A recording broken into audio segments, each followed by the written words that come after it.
Well, hello again. Can you hear the birds singing? You've got birds, parakeets, all sorts of feathered flying creatures, and the odd train. Well, it adds to the realism, doesn't it?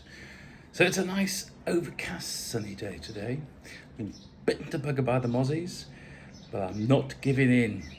So this is chapter 13 from A Brush with Paradise.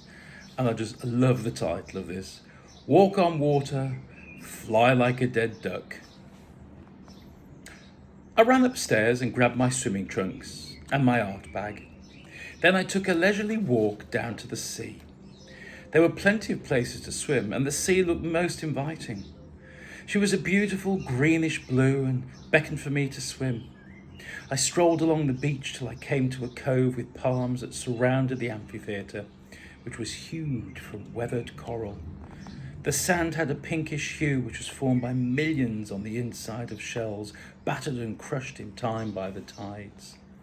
I placed my clothes and sketchbook on a rock and waded in. The water was as warm as a freshly run bath, and I swam straight out for about 4 minutes. I glanced down, and the bottom of the seabed was as clear as could be. There were small silvery fish that sparkled everywhere as they reflected the sun's rays. They darted back and forth in true Caribbean rush hour style, which was slow. And I spotted a loose piece of coral and dived down to collect it. I've got to stop here because I remember doing this. It was just fabulous, the clarity of the sea. Back to the story.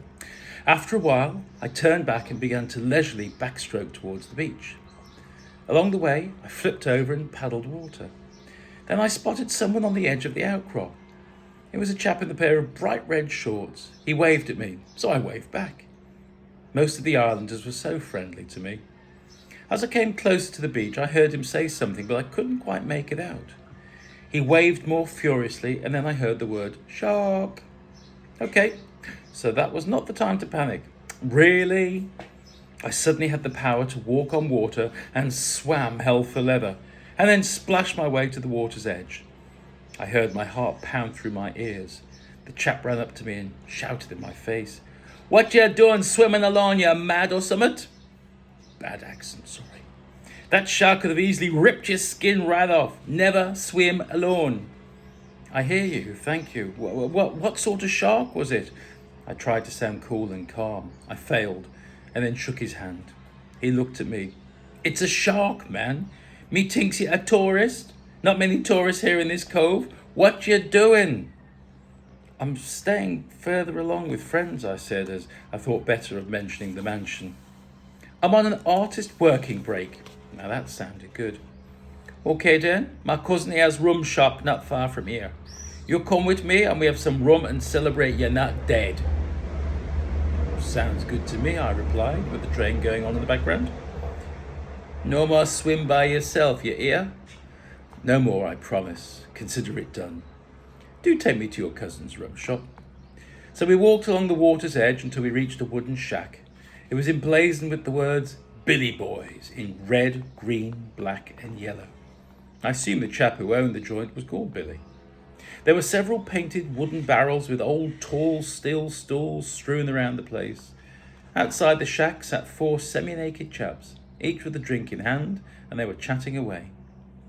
As we arrived, they all stood up and the place went quiet. I pondered for a moment and then spoke up. "Drinks on me, chaps." It seemed like the most hospitable thing to do, and sensible.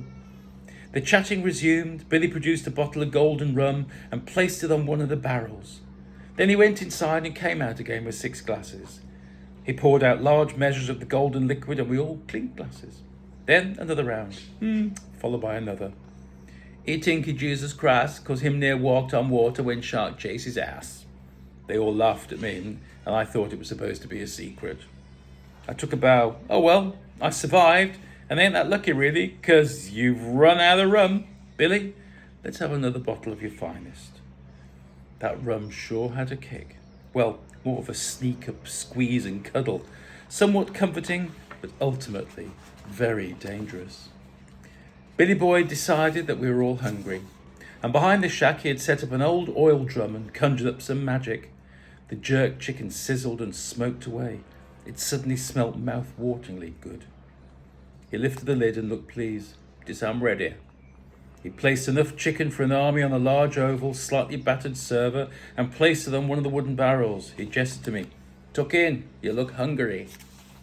I was, as he put it, hungry. In fact, I was famished. The rum created a desire for food. I took a whole leg and thigh piece and tucked in. It was divine. Slightly hot, juicy, and incredibly Moorish. All the men did likewise, and for a while there was no chatter.